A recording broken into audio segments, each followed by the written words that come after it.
Мына бүгүн да чоң ызы чуу болуп атат.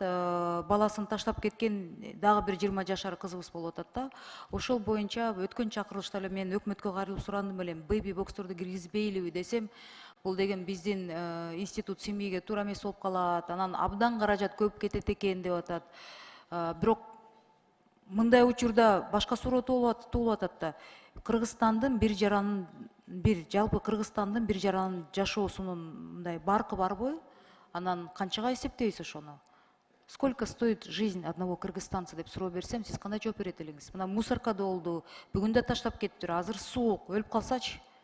Ошондо биздин жарандарыбыздын жашоосун биз акча менен канча баалап атабыз да?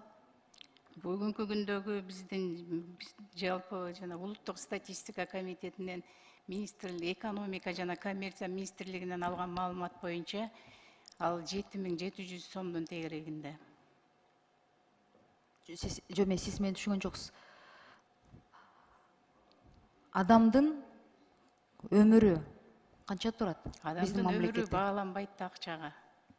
Эмнеге анда өкмөт бейби боксторду роддомдорго коюп бергиле, эми бир райондо бирөө болсун макул, аны жалпы элге маалымат жеткирели, жаштарыбызга жеткирели. Ошондой кандай гана учур болбосун, балаңды деген мусоркага таштаба, балаңды сыртта таштаба деп ошондой бир саясатка өтсөкпү?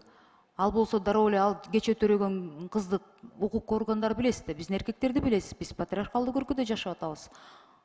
Ал кызды коркутуп үркүтүп, же сен 2 айга камаласың, же вообще кесилип кетесиң, же болбосо балаңды алып кет деп.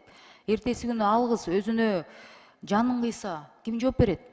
Ошондой суроолорду сиз министр катары, сиз абдан мындай, мен ойлойм, мындай боорукер, түшүнгөн, көп нерсени көргөн аял катары сизге кайрылат элем да, ушуну өкмөттө талкуулап, жанакы соц тармакты жетектеген эркек эмес аял киши болуш керек деп айтып келсем укпай атат, Байсалов отурат, киши мындай ташбоор адамбы, түшүнбөй атат да.